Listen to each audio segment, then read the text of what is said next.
yeah, he just, as soon as I walked in, I could hear him squawking. He was like, bring the house down. So, second time's a charm, I suppose.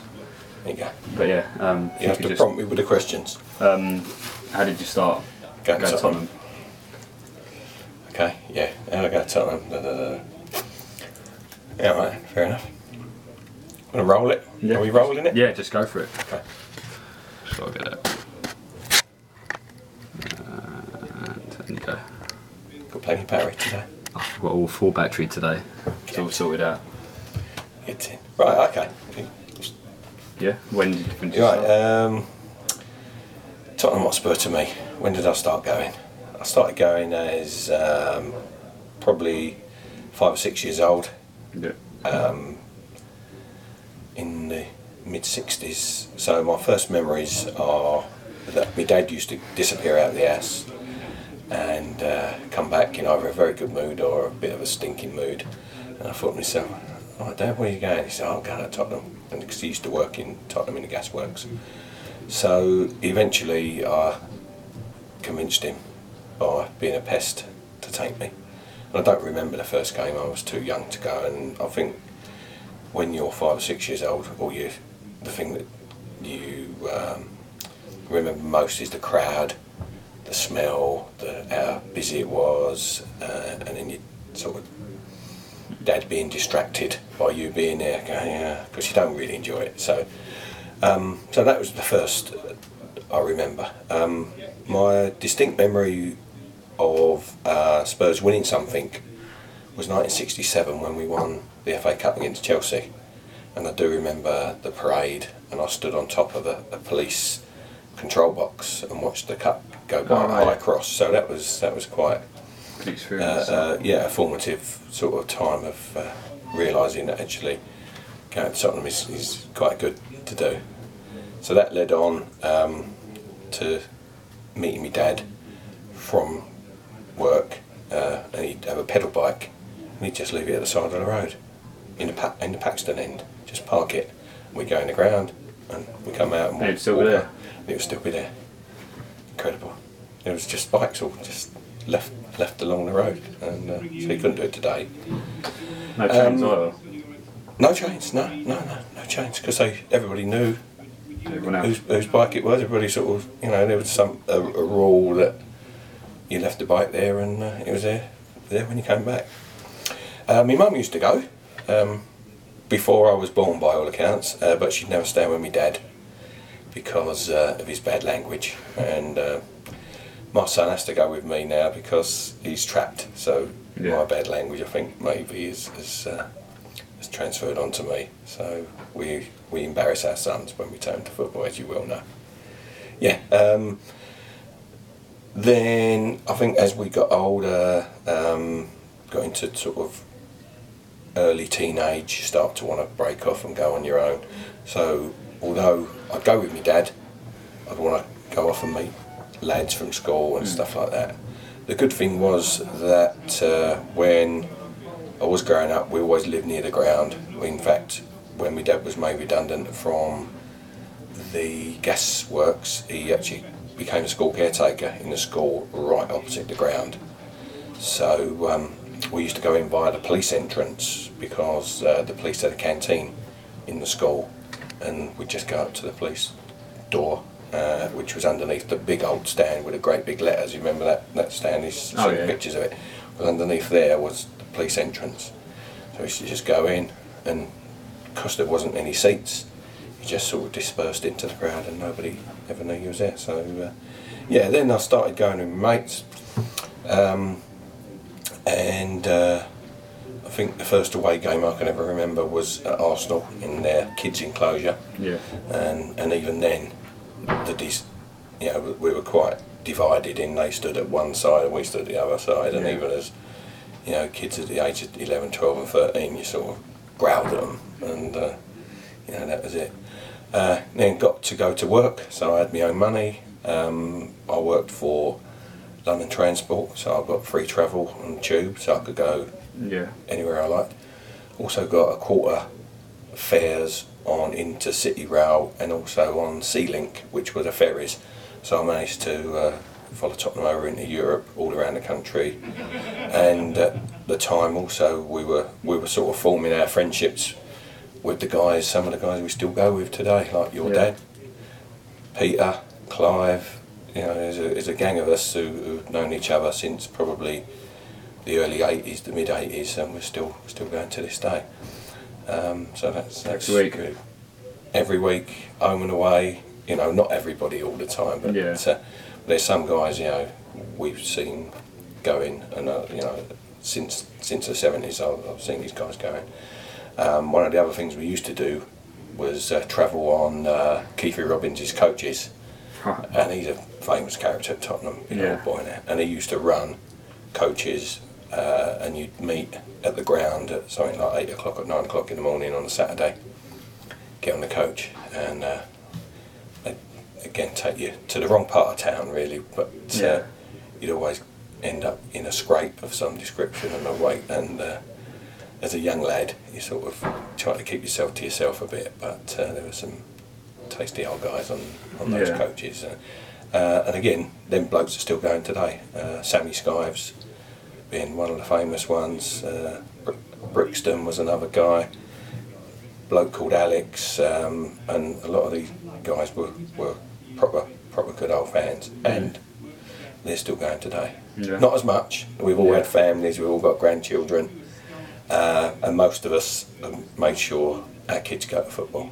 Our grandchildren all support Tottenham. There's only one sort of family thing. It just gets from father to son, from son to son. And all my two daughters as well support Tottenham. They go as well. They have been. All my kids have been. Before they were sort of old enough to go on their own, I took them all. So, but they've all got their own families now, so they don't tend to go. But occasionally, when I don't go, one of my daughters might go, or even my granddaughter will go, because she's old enough. She's 13 now, so so she's been a few times in my seat with Gaz, my boy. So so the whole family have been. It's also still motivation to go. What motivates me to go? I think, apart from the social side, I was even talking to a guy this morning who was in the Masons, and this guy was saying, look, you know, he's asked to go in the Masons, and he said, you know, is it something you've ever thought about? And my reply was, I'm too busy. He said, oh yeah, I understand. He says, you've committed yourself to something already, like Tottenham. I said, that's true. But the motivation is, we're forever optimistic that, you know, we're going to win. We're going to win something. We are possibly one of the worst teams you could ever support, because you never know what's going to happen till you get there. When you're most expecting a win, they'll let us down, and then they'll surprise us. So each year there's something that goes wrong and there's something that goes right, and we've been lucky to win a number of cups when I've been watching. My first trip to Wembley was 1971. I also ended up there in 1973, so we won the League Cup against Aston Villa and Norwich. We then ended up winning the UEFA Cup 1974. I went on to see Tottenham play at Wembley in 1981 again, 1982, 1987, 1991. So we've been quite a few times. Every cup since 1971 I've been at Wembley.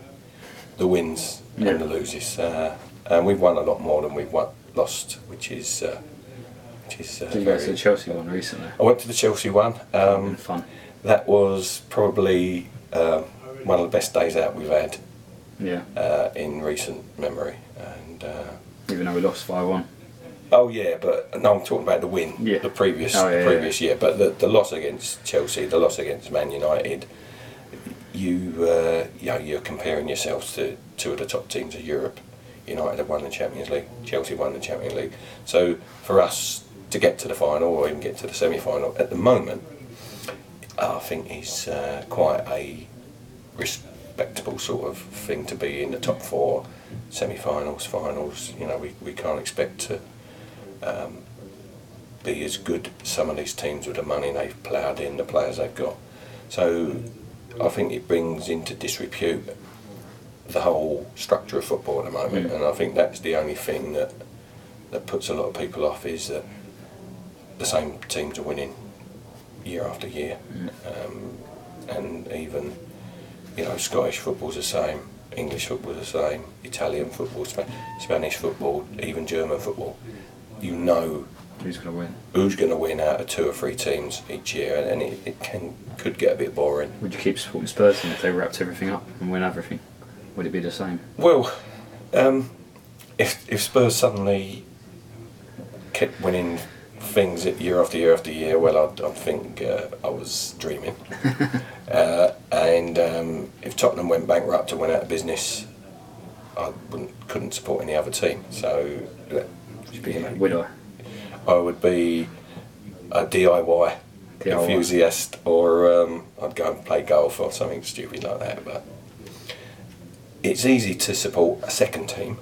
A lot of people do that, especially people who now live in London, who come from Scotland or the north and stuff like that. So, and a lot of people have like a small team as a second team. For instance, a mate of mine lives in Kent, supports Vickers Crayford Dartford, and he's a Charlton fan really, but he goes to Vickers Crayford Dartford VCD every week.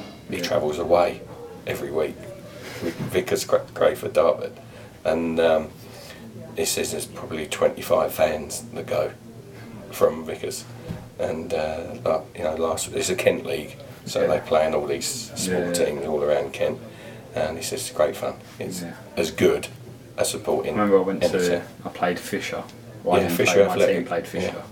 And they had 30 fans who sit behind the goal, still giving a load of sticks. Exactly. And he stands normally, because he knows the manager, he knows the chairman, he paints the clubhouse and stuff like that, and he'll stand between the dugouts and abuse the players. They had replica shirts. Yeah. The fans had replica shirts. Yeah, excellent. Excellent.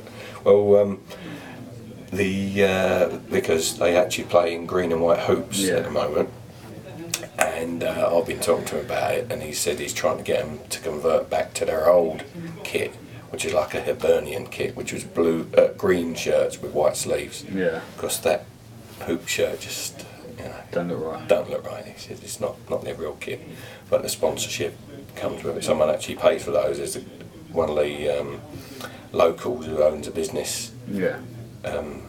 Sort of helps out with supplying the kit and all that sort of thing. So there's even sponsorship for whatever league they're in, sort of the Kent lower leagues, and so that's football's football. So no, it's amazing. Do you still watch amateur football then? I do like to watch amateur football. I also like to watch sort of youth football. There was a game on telly last night. It was actually Forest versus Norwich, and it was their under 21s. And again, good standard of football. So yeah, I like, you know, even watching the kids over the park. I used to play again back in the early 70s for a little tiny team in Tottenham called Bydand Albion. And again, it was almost like a drinking club. You'd go and meet your mates on a Friday night, all turn up either Saturday morning or Sunday morning, go and play football. And I couldn't go a lot of the times because I was away watching Tottenham. But occasionally I'd play for Bydand, and they actually trained in the drill hall opposite Park Lane End, where they call it the 703 Club. And that used to be our sort of home where you'd have a little bar in there, you'd have a disco on a Saturday, and again, that was early 70s. So yeah, it's football. He's been sort of quite a part of my life, and continues to be so.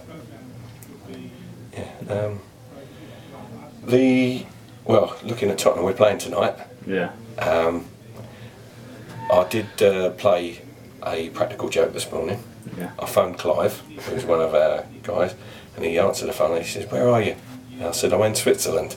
And he went, "No." I said, "No, I'm not in Switzerland, I'm in London, we're not going to go." But yeah, we're just, yet again, optimistically thinking we're going to beat Basel and get through to the next round. But you bought tickets for...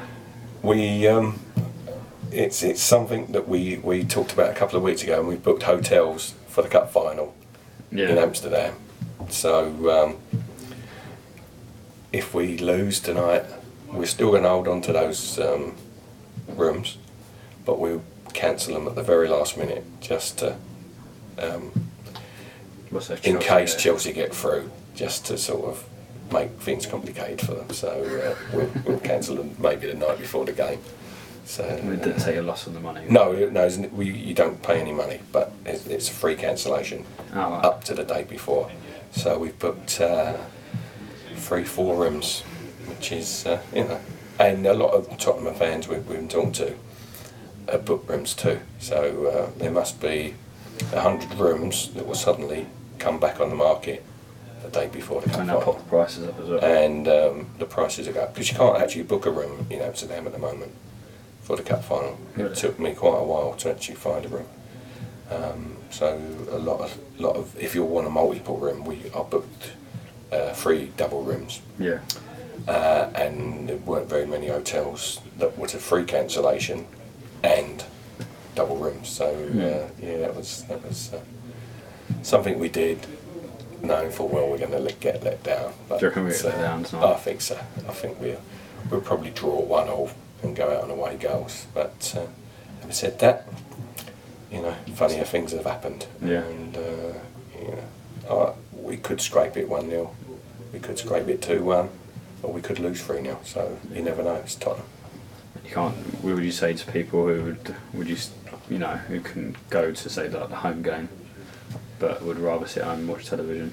The thing about watching it on telly, if you've never been to a game, I think that it's hard to imagine the atmosphere. It's hard to feel the passion of the fans. And like I said earlier, my first memories really weren't of the football.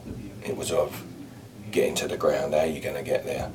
The people outside, the noise, the different shouts, the people selling hot dogs, peanuts, and then the crush to get in, going through the turnstile, and that is something you cannot replicate. You said that's more than actually the actual game. That's what you actually.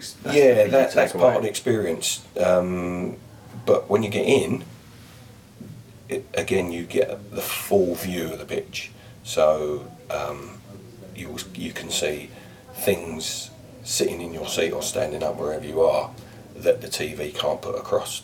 They might show you a replay from 5 different angles, but you can see a guy making a run, and you're 200 foot up in the gods, screaming at the top of your voice, pass it to that guy. And sometimes it happens, sometimes it doesn't.